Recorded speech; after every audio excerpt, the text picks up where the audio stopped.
So again, I welcome you to today's session, Catch Up with Note-Taking Express. And we're joined by Liam Kelly and Dan Goerz from Note-Taking Express. They're going to take us on a tour of the product, the platform itself, answer a few questions, show you what might be coming in the future. And I think they have some information as to how it might, their product might work best with our current situation of the remote learning environment that we all find ourselves trying to support people as they navigate through that. So at this point, what I'd like to do is to hand over the screen sharing to Liam and Dan, and at that point they can introduce themselves and tell you a little bit about themselves and Note-Taking Express.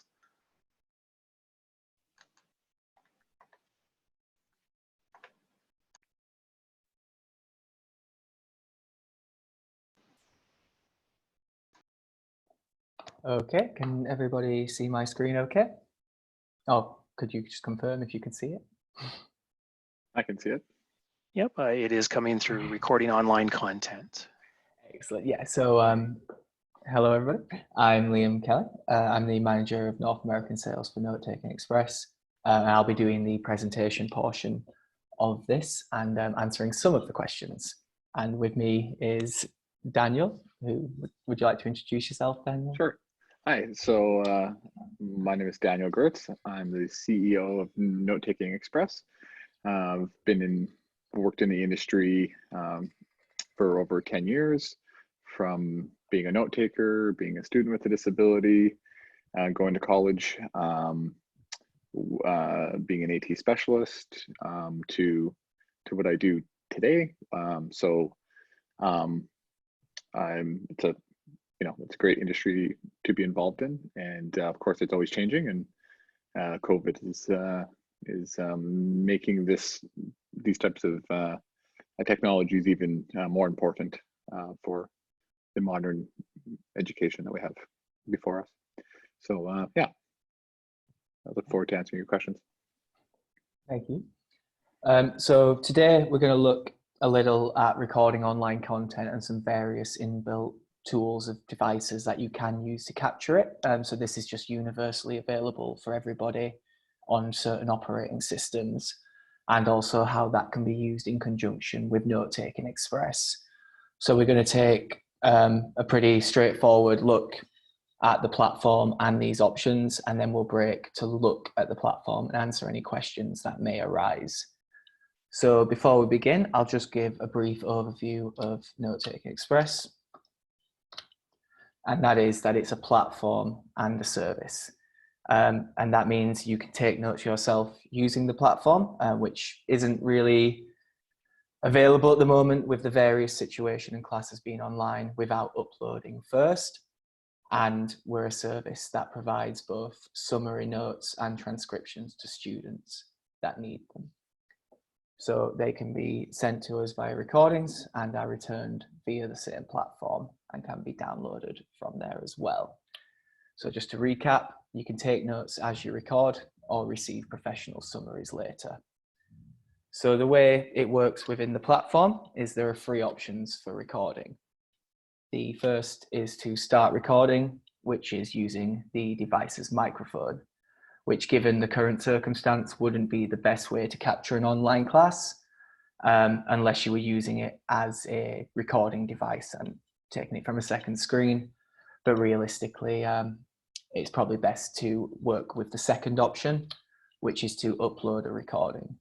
So you can upload a recording from another device, possibly using one of the options we're going to explore following this. Or again, if you have a recording that has been shared with you, you can upload this there and then receive notes within the agreed turnaround time. Next is a new project. Again, this is where you can create detailed notes yourself as you record from your device's microphone, which makes using this particular feature during the time of COVID a little more difficult. Again, you can upload a recording and then create detailed notes within a project, but it does require having a recording initially. So those are the recording options, and the one we're really going to focus on is uploading a recording following some of this online content. We will break at the end of this to answer questions, so please just keep them coming in the chat pane, and then Doug will kindly relate them back to me as we progress. So then we have the review options. So you have projects and notes. And the easiest way to distinguish between them is projects are things you've done whilst you're recording. So the recording you've created, the notes you may have typed, and the images you've added, and so on, all the bookmarks and everything. And then there's My Notes, which is the notes and transcriptions that Note-taking Express have created. So they're stored as a downloadable Word document, and all you have to do is log into the website, and you're able to access your notes anywhere and download the Word document to work with yourself, review or revise from. So that is the 4 options within the interface that students would have whilst using it.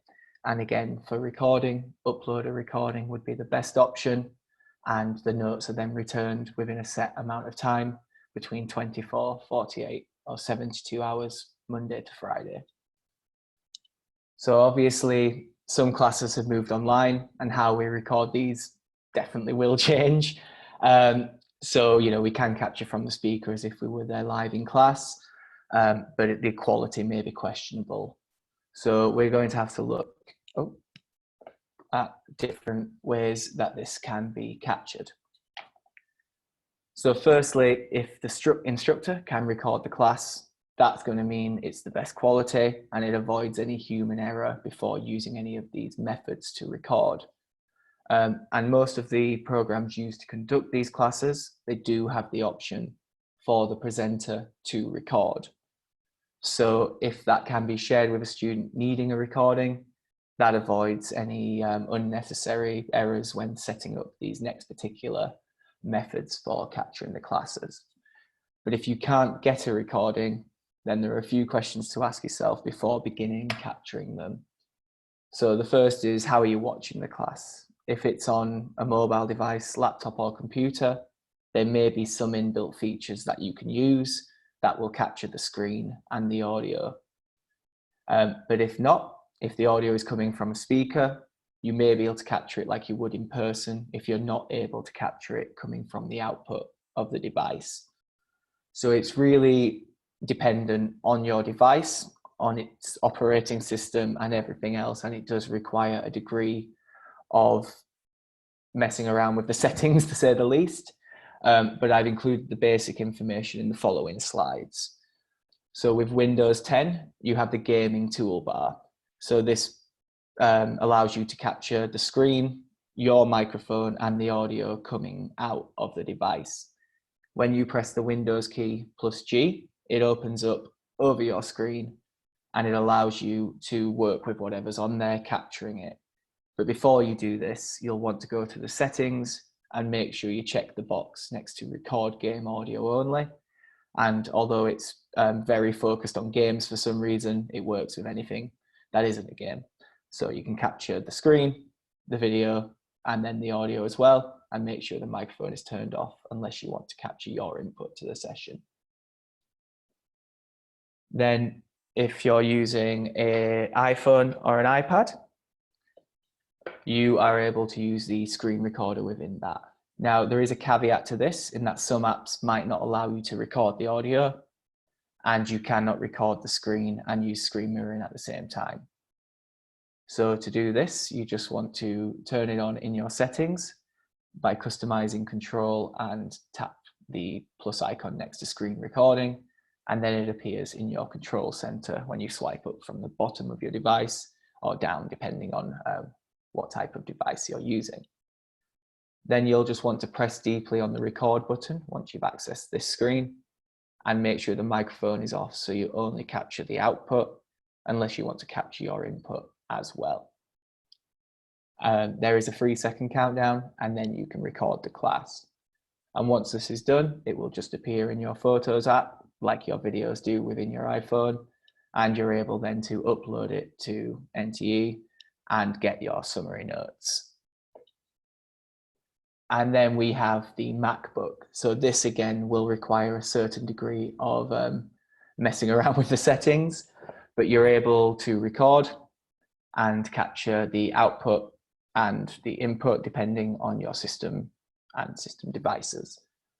So to do this, you'll have to access the system preferences and change the input and output options to select the device you want to use.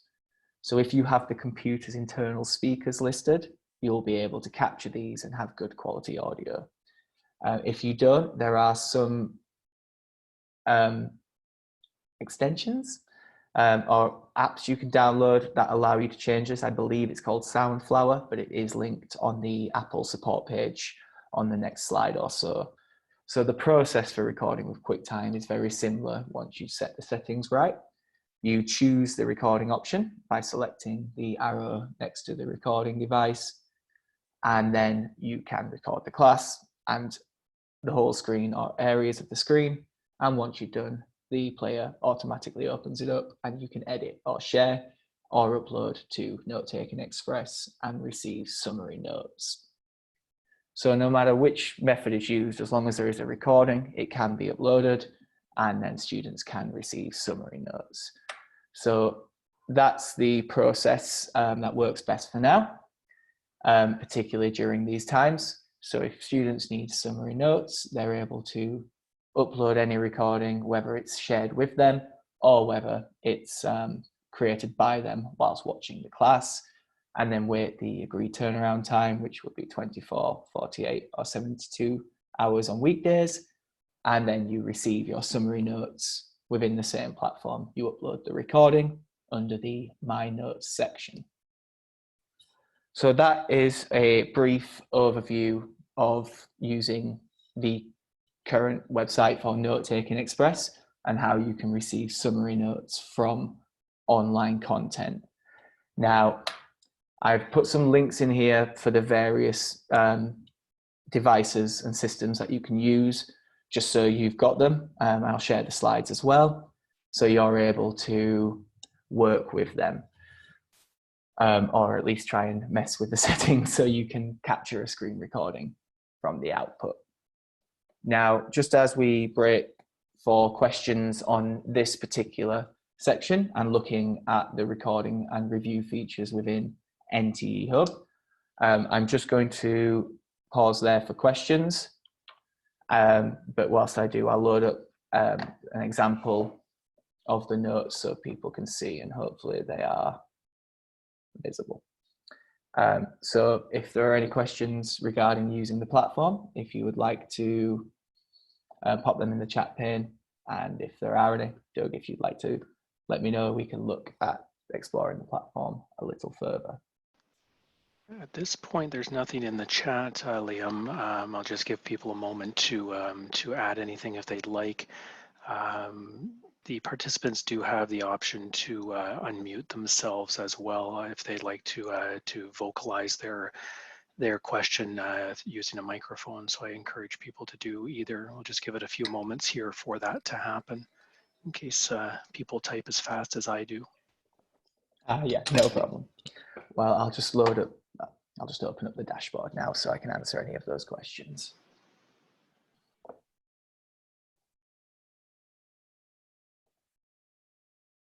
Okay. Does anybody have any particular portion of the interface that they would like to see, or any particular features that they'd like Liam to demonstrate before he continues?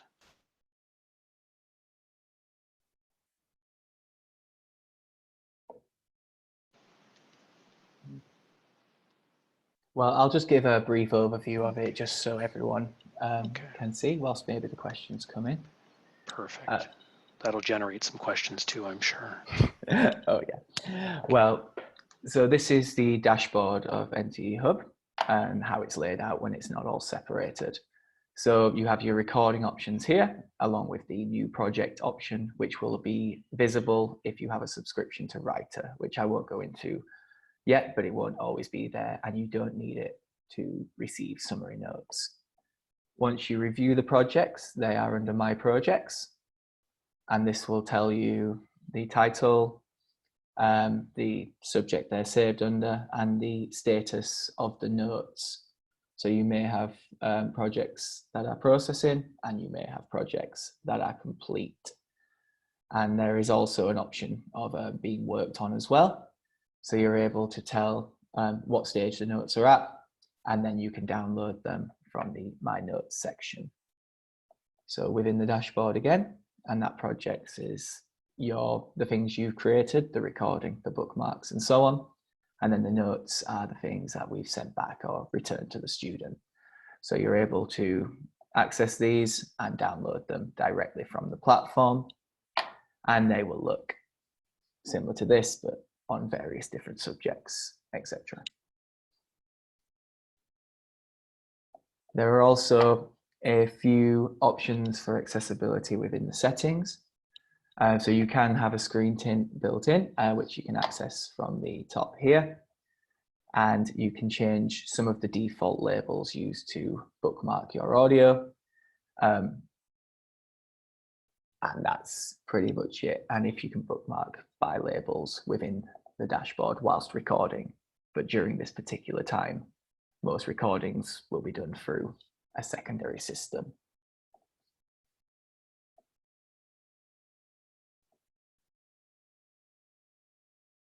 Okay, and then do we have any questions on that? Yes, we do. We've got Lyle is just added to the chat. He says, forgive me, I missed the beginning of the presentation, but is the student interface accessible? So it is not fully accessible, but it does reach parts of AA and A accessibility. And for the majority of students, it is. So this is me navigating by the tab bar within it. And you can see the majority of the features are available and you can get around. Just on that, Liam, is there any of the text input areas in the program, are they accessible to dictation programs such as Dragon? Yes, they will be, as it's just on a web page. If you can use Dragon to dictate onto Google Chrome, then yes, you can. Okay. And just to follow up to that, just to separate out what I think Lyle might be getting at, you've answered it very well with the web standards, but does that, can you comment on the accessibility for screen readers and to what degree they work? I couldn't actually, but they do work relatively well. I've never personally used one, but with NVDA testing, as you can see, it announces, and when you review the notes, they are of course a Word document, so working with a screen reader will work just as it would with Microsoft Word. And the headings are all marked, so you can navigate around within that using a screen reader as well. Perfect. So I just encourage Lyle to add into the chat if there were any other specifics that he was looking for to be expanded on there. And thank you, Liam. Just moving on, Meg has asked a question.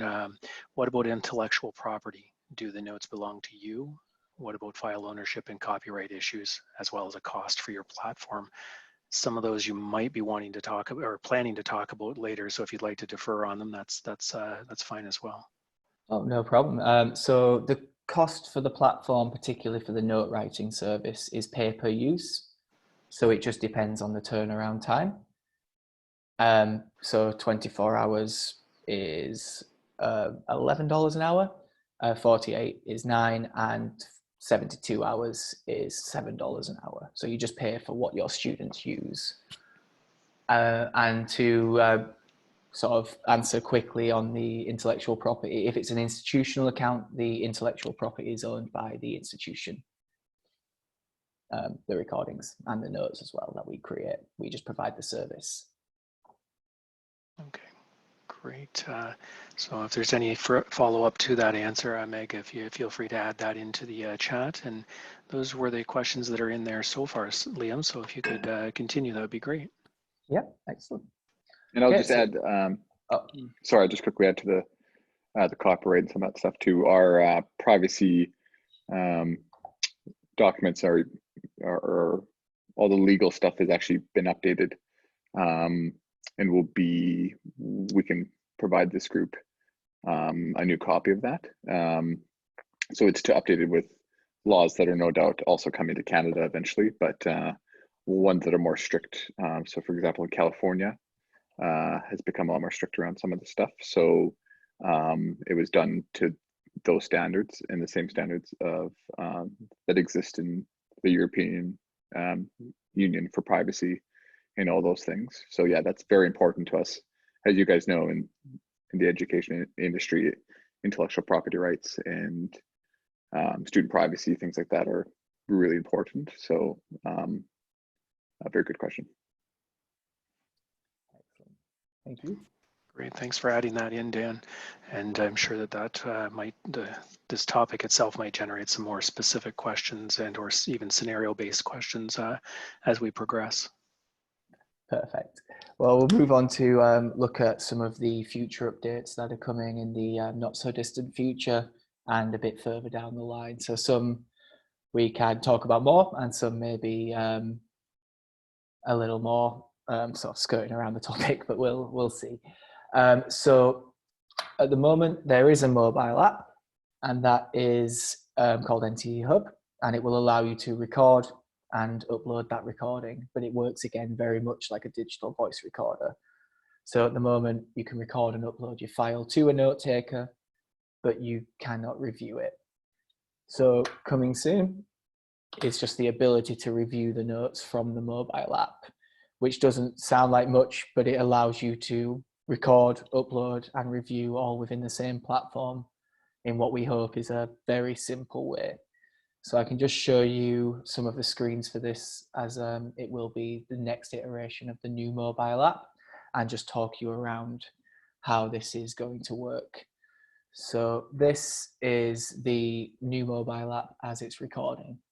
So we wanted it to cover a lot. So you can record a class and you can pause and resume that and add a bookmark if you want. So you're able to interact with it if you wish, or just to create a recording. And that allows a very simple interface to just get the notes processed and returned within the app. So what we'll see next is what those projects look like. So there are 3 projects within the My Recordings screen, which will be the first screen you see when you open it up. And you've got the introduction talk, which has the return set of arrows on the top right corner of that particular box. And that indicates your project has been sent to a note taker. So you can send that to a note taker from the app. You've got the problem solving and advanced skills inside, and that indicates your project's just there as you left it. You can just have a recording and you could work with that later if you wish. You don't always have to get notes if you don't need them. And then there's practical cosmology, and that has the note symbol and a little green circle around that, which means you have a project that has been returned as notes. So you're able to review that. And in the bottom right corner is the update section. And this is where it will just tell you the status of your various projects that are submitted. So you can then see when they will be returned. So we'll just look at what the notes will look like within the platform. So you will be able to listen back to the class. You'll be able to navigate that recording by bookmarks, and you can read the notes within those bookmarks. So you've got the audio, you've got the textual, and the ability to add to it later as well. And that is the new app that will hopefully be released sometime over the summer, but before the new academic year. And then we have some updates that are arriving not as soon. So you may have noticed this presentation is a little bland and lacking branding. That's because there'll be a new Note-Taking Express appearing shortly. Just a slight update and a revamp to our appearance. Not that many people will care, but we're in and we do. And then of course, there will be an update to the web platform user interface. So taking these same principles from the app and making it as simple a process as possible for students to achieve what they need to achieve with that, which is taking notes. And that's what we'll be working on next. And all of this in the background, we have also been working on UDL classrooms, which we can't say too much about, but have just received, I believe, an innovation grant from the Canadian government. Dan may be able to tell more, but that is going to allow us to solve some of the bigger issues within the classroom.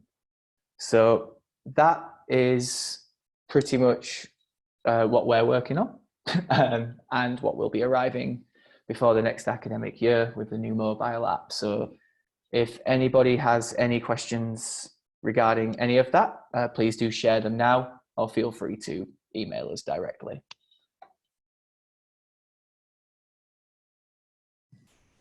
Just a note came in through the chat, Liam, from Cynthia, just that she's expressed it's a great update to the app. So excellent. We're very excited about it. Unfortunately, that's pretty much all there is to show, but it does exactly what it needs to do. Okay, so were there any other questions that people have so far as to what Liam has presented? If you'd like to add those into the chat. And then Liam and Dan, are there any other pieces of information that you feel would be helpful to the assistive technology community? Primarily today, we're joined by members of the assistive technology professionals that serve students at a variety of different levels of institutions, but primarily higher education, colleges and universities. Know that we do have some people on the session with us today as well that are from other parts of the institutions that support it more from an administrative perspective. So the managing of the, I guess you'd say, the behind the scenes portions of your whole portfolio of the portions that make up Note-Taking Express, all the different parts of it, and the different jobs that it would involve, as well as maybe from it was alluded to earlier about the copyrights and intellectual properties and things like that. If there's anything that you'd like to speak to about that. And just actually, I apologize, there are some questions coming in. Meg is asking how many Canadian universities are using this. And in line with what I was just mentioning is, have there been any concerns to date? Off the top of my head, I don't know that number. Dan, do you? Yes, in Canada, it's more colleges that use us. I'd say it's around 5 schools use this or universities, sorry, in Canada. And then in America, it's more of an equal mix. And those universities consist of the likes of Harvard, Yale, and so yeah, obviously some high-end universities use us and they love the notes. So through the years, that's the biggest thing that we've been, obviously it's important, is quality of notes, because the note taker is taking notes for someone else. So things like the bookmarks helps the student indicate parts of the lecture they're finding important, but the notes have to be of great quality for those students. And so yeah, and that's another thing to mention is students are very much part of this process. So for them giving feedback on their specific notes, they're able to do that through the platform. And if there was a case where we had to redo the notes or whatever, that's free of charge. And so yeah, we want the students to engage with us that way, just to make sure. Oh yeah, Stony Brook, yeah. And what Okay. you're referring to there about Stony Brook is Cynthia Sorry, shared yeah. in the chat that Stony Brook University in the U.S. uses the platform currently, and students find it very user-friendly and with good feedback from the students about the Note-Taking Express. Just to emphasize that point as well, if the students have any issues, the chat panel is within the web pane on our website and within the platform itself. And info@Note-Taking Express is the best email for them to get in touch with us directly. Yeah, and that's really for also people in your roles as well. As we know, in this industry, you may get help that's temporary, like student help for training students on technology. and they're not going to know everything, or as much as you guys know. So that chat is there for them. That support is free of charge, and it's there for you guys as well as your students to get the help you need, especially when starts of semesters are going and everything is chaotic. And then some of the concerns we have received by institutions mostly revolve around recording or the ability to record. But most of the time we find students are able to record when it's an accommodation for them to receive the notes. Yeah, so I would mention to that point that's which we'd be able to connect your college to is schools that use us a lot. They have as part of their accommodation requests or emails, or however your school does it specifically, but the instructor is usually emailed some level of communication. So not just about us, but other technologies or services that student accommodations that they might need. So in that accommodation letter sent to the instructor, they'll have a piece on Note-Taking Express. And so if anyone needs to see that, we can definitely get some of our partner schools to help you with that. But communication is key, because an instructor finding out later that they've been recorded doesn't put them in the right mood usually. And so as much as you can let them know about the service beforehand, I would advise is better. And then it allows them to be part of that process and kind of know how the service works. What happens with some instructors actually is they, and what's even better to promote is a more universal design to it, so that if the instructor really has a problem with being recorded, they could record the lecture and give those notes to all their students. And then they have a copy of notes. So let's say they're creating exams, and it's a really good place to start for, what did they actually say in class? Because that, it could be a really good thing for some instructors. And we do have some instructors that do take that approach, which is obviously awesome. And a good thing with involving the instructor is, of course, they get to review the notes before sharing, so they know what's being said and there's no opaqueness to it. Yes, and as the clarifying question, sorry, for the Canadian universities, yes, there is some that use us. The ones in Ontario,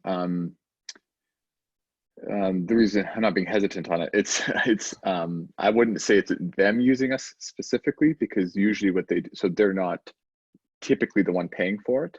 They'll be using the grant funding, and they help the student apply for the service with that grant. So I would call it an indirect use in Ontario for the universities using us at this point.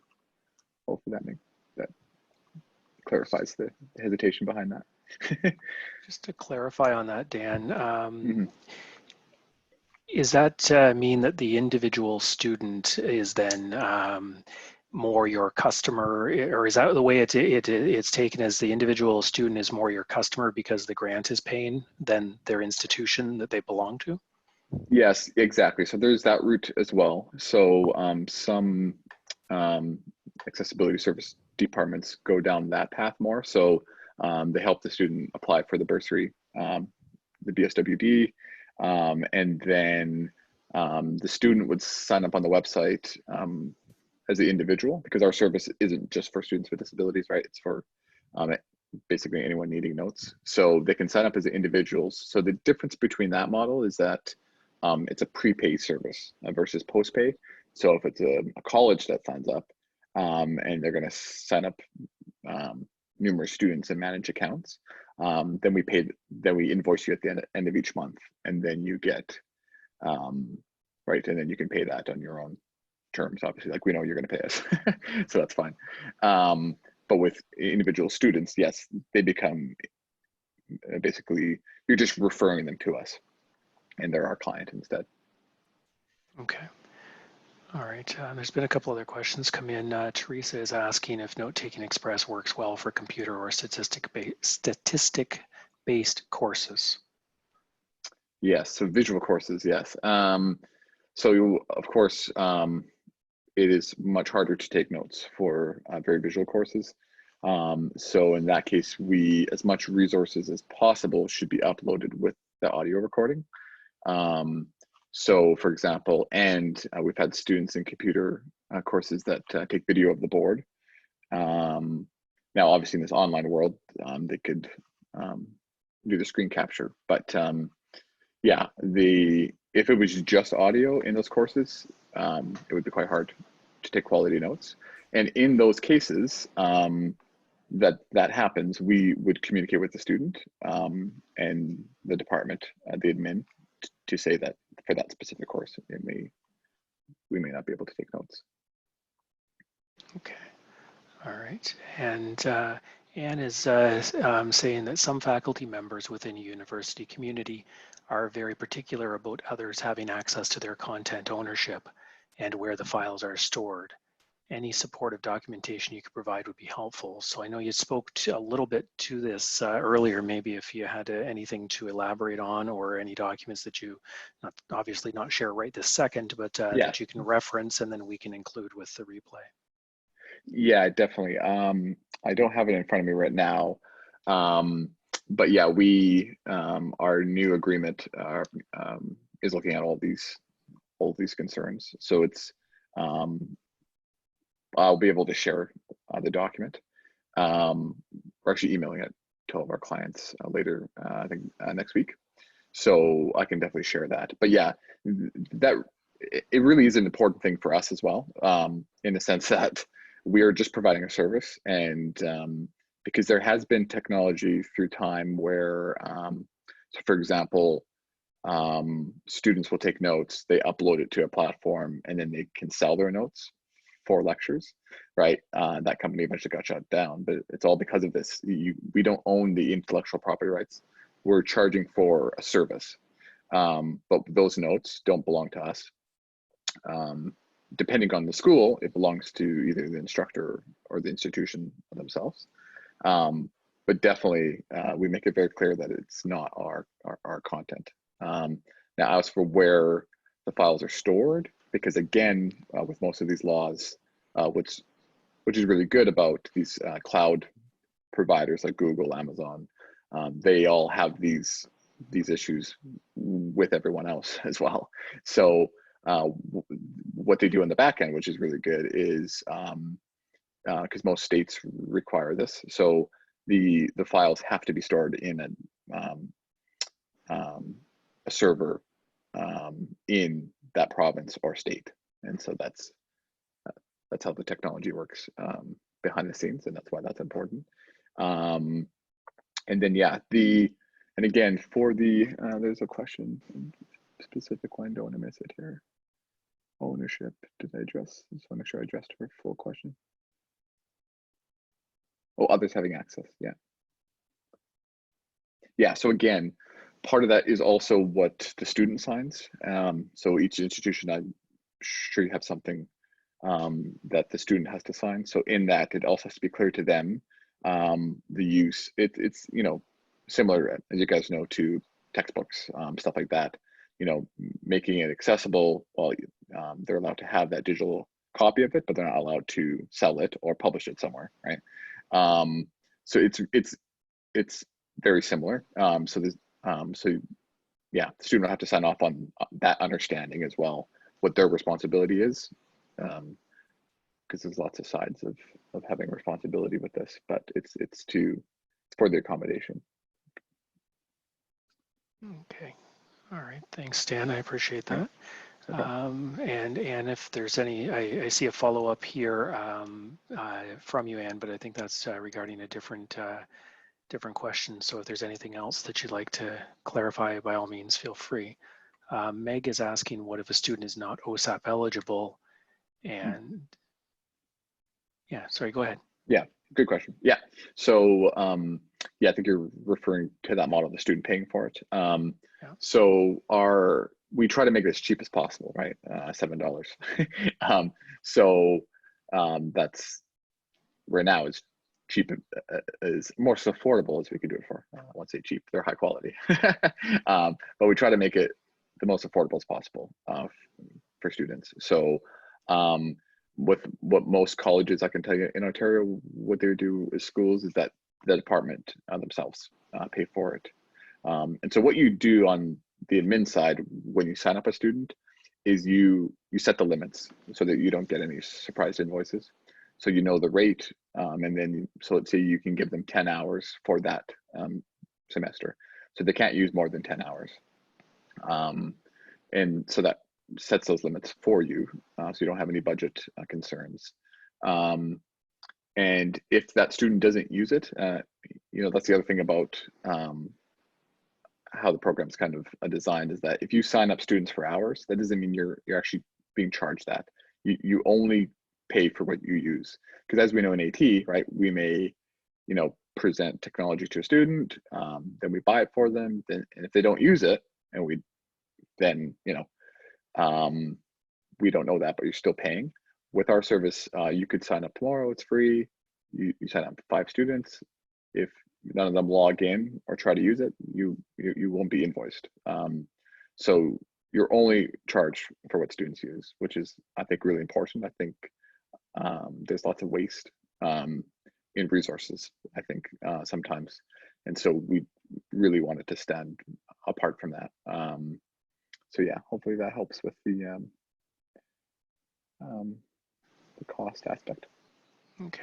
All right, and I apologize, Anne. Your follow-up was related to that. It says, however, if the student is not an institution, and therefore the file ownership is compromised. Sorry, however, the student is not an institution, and therefore the file ownership is compromised. So, is there anything you can speak to that on, Dan? Yeah, let me see if I understand it right. The student is not an institute. Yes. Hi guys. Oh, sorry. Yeah. Maybe you can explain it. Yeah.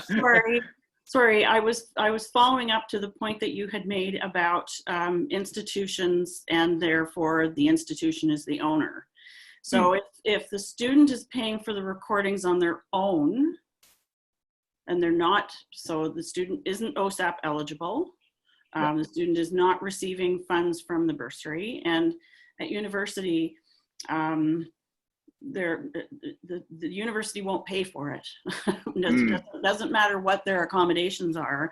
If there's no bursary, there's no budget for that sort of thing. So what happens in the case then where the student is not an institution, does it fall then to that documentation that the student would sign regarding that being an accommodation for them, and the file ownership with that? Again, it's going to require documentation and communication, correct? Definitely. Yeah, exactly. Correct. Yeah. Yeah, it's very important. Yeah, that has to be clear for the student and of course the faculty involved. Just noticing that Meg has microphone unmuted. Is there something Meg wanted to join in and a question to voice?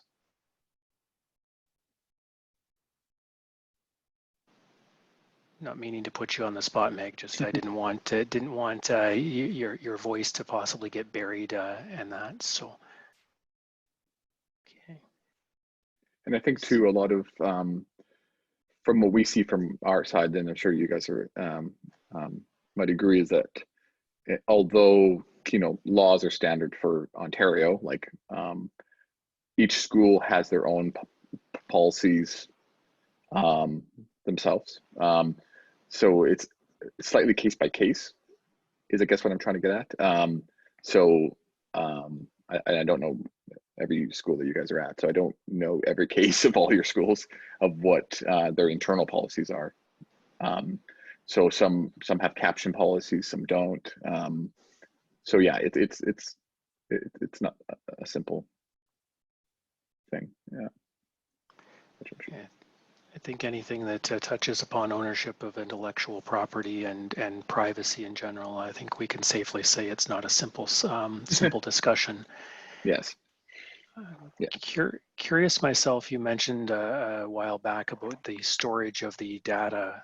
Is that understanding that you don't, Note-Taking Express and your contracted note takers or note producers, I guess we should maybe call them, they don't necessarily retain the recordings beyond the period of time they're using them to produce the set of notes. But in that period of time, those audio files and any related documents are obviously stored somewhere. Can you speak to how and or where those are stored? Yeah, so they're stored in the province or state that they're recorded in. And then when that student's account, so it's also, we use what I call like streaming technology. So it's the audio is streamed back to a student so they can listen to it as many times as they want, but they're not able to download it once it's recorded on there. And we added that extra measure because of some of our schools' concerns on that. So they can't share the audio file, but they can see their notes and they can play that lecture. And then when there's also an expiry date for students, or for that semester, and when that date happens, everything is automatically deleted, and then it's off the system. Yeah. Okay, so to clarify that, then there's the way of using your platform for a student to record an audio file and then upload it for notes to be provided, notes or transcript to be provided, and then there's also the ability to record it inside the app itself. And totally. I'm understanding, if I'm correct, in my understanding, you're just mentioning that talking about the app where it's recorded or it's streamed to your server and then it's streamed back upon request versus the uploading. Am I understanding the split there? Yes, exactly. Yeah. Okay. Yeah, and that just helps. And again, that's just us make sure that this file is protected while it's in use, and then it can be. There's no backups saved of it. It can't be restored. So then when the student is uploading, say they had an external recorder and they recorded the lecture and they're uploading that to your servers to be provided with the notes in return, what could you talk to how that's handled? Yeah, so so once it's there, for our note takers, it's streamed to them, because again, we don't want these files on people's computers or things like that, right? So it gets streamed, and then when their account is set to expire, when they're no longer at that school, then those files get deleted. So, for example, some schools request that we do that every semester because of some policies that they have, or they're fine with it being what we call it end of term or end of program for that student when they're done their studies. And just to add into that, it is all encrypted with SSL or SLL, I can't remember now the acronym, but it's the same one that most banks would use for their web banking apps. Okay. So the audio for the notes is as safe as your money. Essentially. Yeah, exactly. Yeah. Okay. In today's economy, I'm not sure. It's maybe safer. Yeah, no kidding. Okay. Anne has added into the chat here that most are governed by copyright regarding, I guess, the information itself. And then she's asking a further question: is it possible for institutions to create a I hadn't read this part of the note first before I just spoke, Anne, but is it possible for institutions to create a note bank per se from term to term so that they are only paying for the same set of notes from a course one time? Yeah, so the actual steps involved in doing that, I'd have to think of a little more clearly, but we did have a school doing that. So we don't own the notes. We're just providing a service. So yep, you can definitely, yeah, that's great. Use them as much as possible.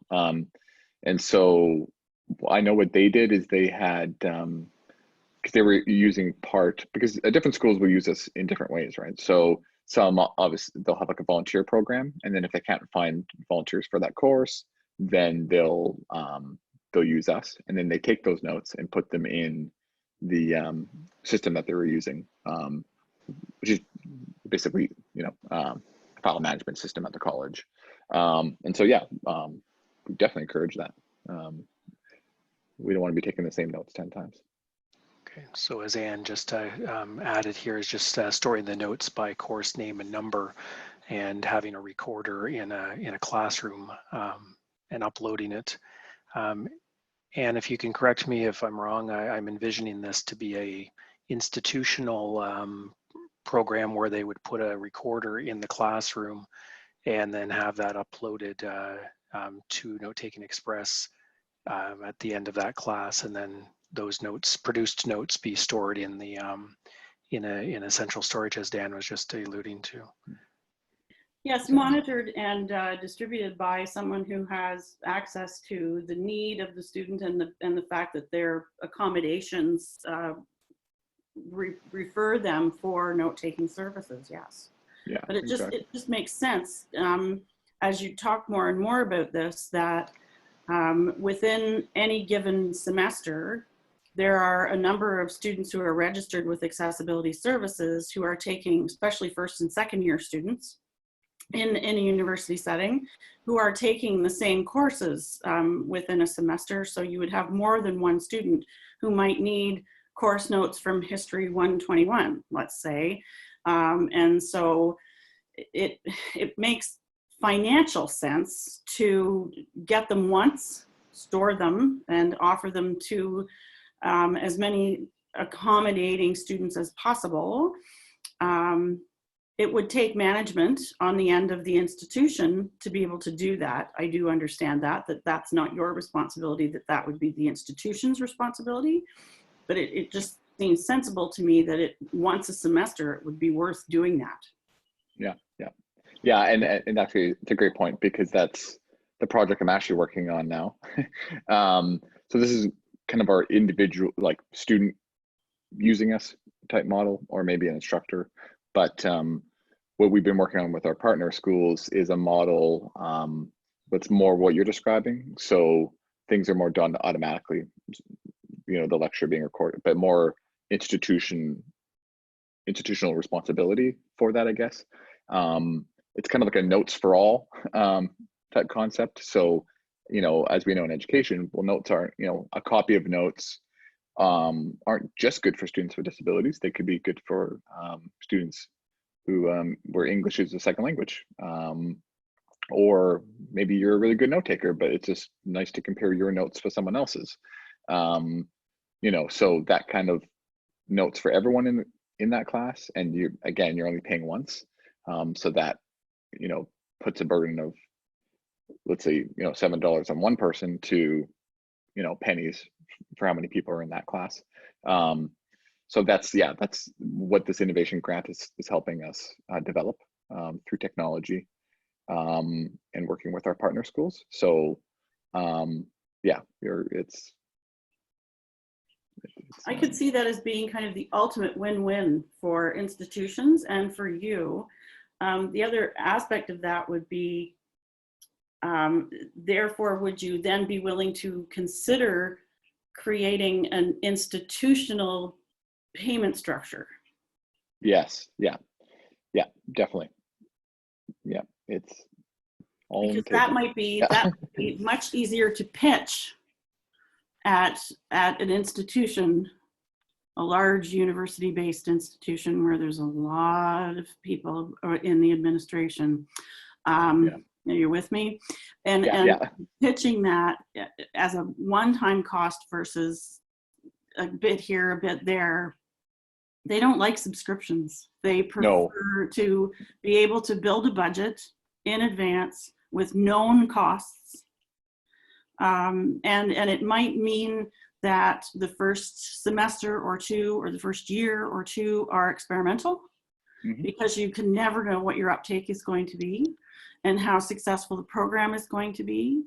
But if you've got partner schools that you're working with, then, and sitting down with someone and really hammering this out and making a go of it, it could be a huge win for both the institution, the students, and for you folks. Yeah, yeah. Well, yeah, and actually to that point, if any of you want to engage with us on that level or in that side of it, definitely, like, you're more than welcome, because it's we're doing it with a lot of different stakeholders. Obviously, it involves the unions. You know, a lot of people are involved, and so and I know a lot of you have, you know, a lot of expertise and stuff like this as well, and may want to be a part of this conversation. So definitely email me, and we can start that conversation. I can tell you a little bit more about what we're doing. That's a great conversation, and the fact that you have opportunities there that you're willing to discuss, Dan, and maybe opening it up to some Canadian universities, which sounds like it's a market that is yet to be fully explored here in Canada. As you mentioned, you're primarily into the Canadian college systems. So Karen, just into the chat, had summed up what you and Anne were talking about a faculty, meaning a faculty recording the class, uploading to the NTE platform, and then the files that being available and access, or when they're available, being accessed from the learning management system for the whole class. So that's just a nice summary, Karen. Yeah, that's right. Yeah. Please do that. Yeah, and taking it the universal design approach, taking it a step further and making it available on that level. So, and I want to clarify one of the things I've heard about Note-Taking Express as a service. One of the benefits, and this kind of doesn't totally fly in the face of what Anne was just talking about, but somewhat does, with justification for certain circumstances, is I've heard that Note-Taking Express, to as much a degree as possible, matches the note takers, or I hesitate to call them note takers, I want to call them note makers. Yes. Because they are making a set of notes from an audio recording. But my understanding is that where possible, and to the extent possible, your people are matched with not only the type of course, but to a certain extent, the type of student. Yes. Yeah. Yeah, I think I know what you're saying. Yeah, even our support around them will change for some of our students' needs. So, for example, our turnaround is 24 hours, right? But you know, there's some students where they may have great anxiety over waiting that long, and so we kind of, you know, help them along the way. There's times where, you know, we get it done even faster, right? But we're trying to help them. I guess that's what I'm saying. Yeah. So yeah. And am I correct that your organization and your platform as a whole, you are able to not cater individually to each and every student, but you're able to cater to some students who may have some, like you just alluded to, from an anxiety and waiting perspective, but also from a this student needs it a little more detailed or likes it outlined in this kind of format. Again, there's a need versus a preference that comes into the picture, but at the same time, being able to match it a little, and then you're working with note taker or note makers that have as much as possible a background in that material, so they're not listening and making notes blindly. They have some context of the material. Yeah, that's very correct. Yeah, that's how it's. Yeah, and that's how we got to the quality aspect and less complaints on quality from 6 years ago. Yeah. Yeah. And okay, and that's an important point, I think, is because I remember you just stated it, Dan, is 6 years ago, and when I recall hearing that you worked extensively with all of the variables that are involved when you were working extensively with that to come to your quality that you are known for today, that that it's taken that long to get here. Mm-hmm. I'm not saying you're. No, it's true. Yeah, you've been there for a little while, but it took a while to get there. It wasn't that it's overnight. And I wanted the audience to know that that you're not just having somebody who can type fast and listen to an audio recording at the same time, summarize it for the end user. You're actually having somebody who has some experience and is trained in this process. Yeah. Okay. Yeah, because even some of our students, right?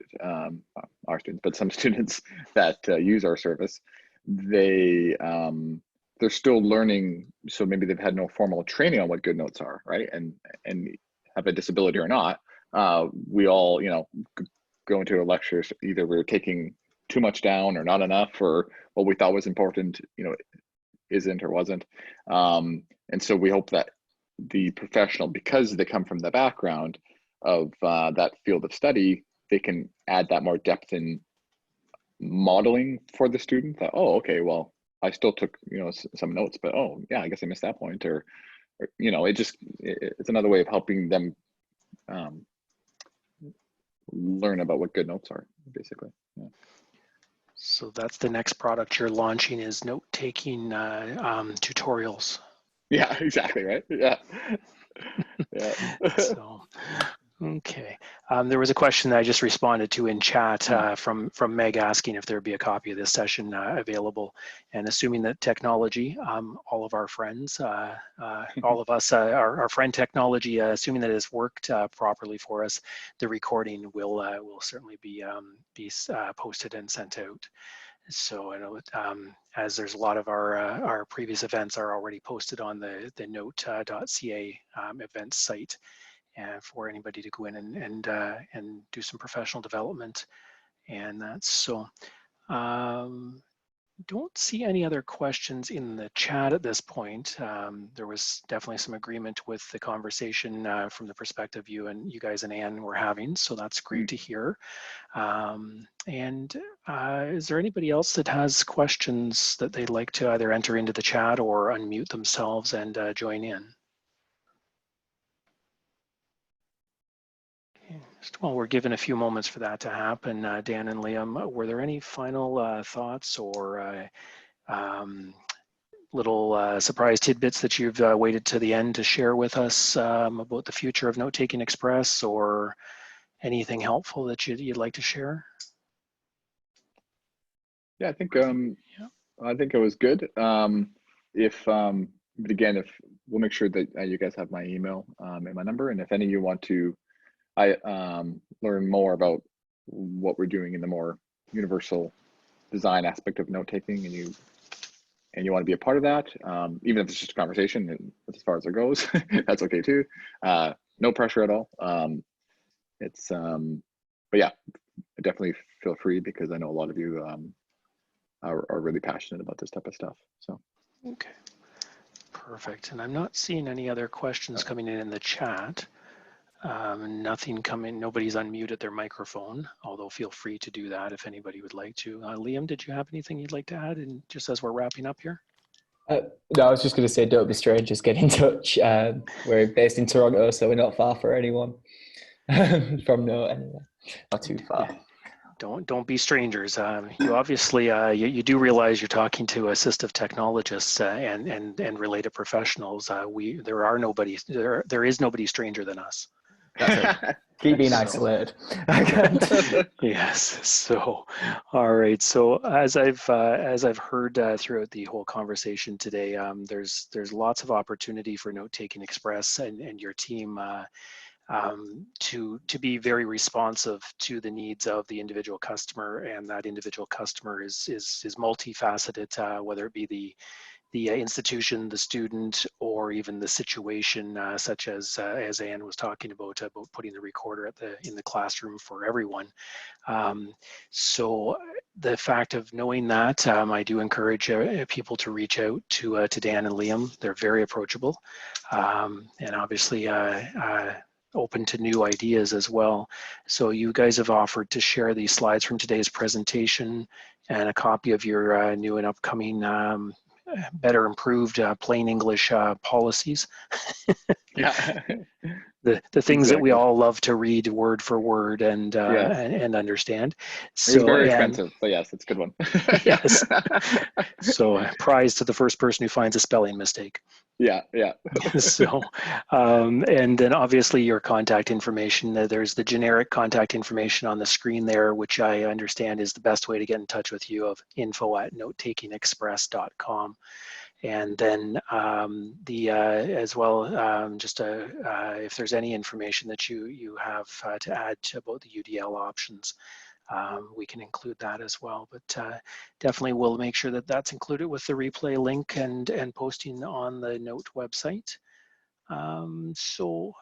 And I do remind people that once the replay comes out, there will be a link for a feedback survey to complete. And if you're looking for a continuing professional development certificate to recognize your participation in today's webinar, there will be a link there to obtain one of those as well. So, and I'm not seeing any other final comments or questions in the chat other than some thanks coming in. So. Again, Dan and Liam, I thank you very much both for your time today and sharing your expertise and bringing us up to date, answering the questions that that we've had regarding Note-Taking Express and the at times the dicey scenarios that intellectual property and copyright laws put us all in. Yeah. Well, thank you very much for your time. Thanks for having us. Yeah, thank you. Not a problem. I'd say anytime, but almost any time. So, yeah, yeah. And with those up and coming design changes and new features and that, definitely please keep in touch with us and our membership, and possibly we look at a lunch and learn session to be able to showcase those once they're live. Excellent. Awesome. Thank you very much. Okay, so great. Again, I'm just going to share my screen out here. And just as we're wrapping up, I just want to thank everybody for joining us today, and to remind everyone that you can't spell education without AT. And enjoy the rest of your day. Make sure that you get out and enjoy some of the sunshine now that the rain showers we had earlier today have passed, hopefully. And again, thank everybody for spending time with us today. And thank you again, Dan and Liam. Thank you. Thank you.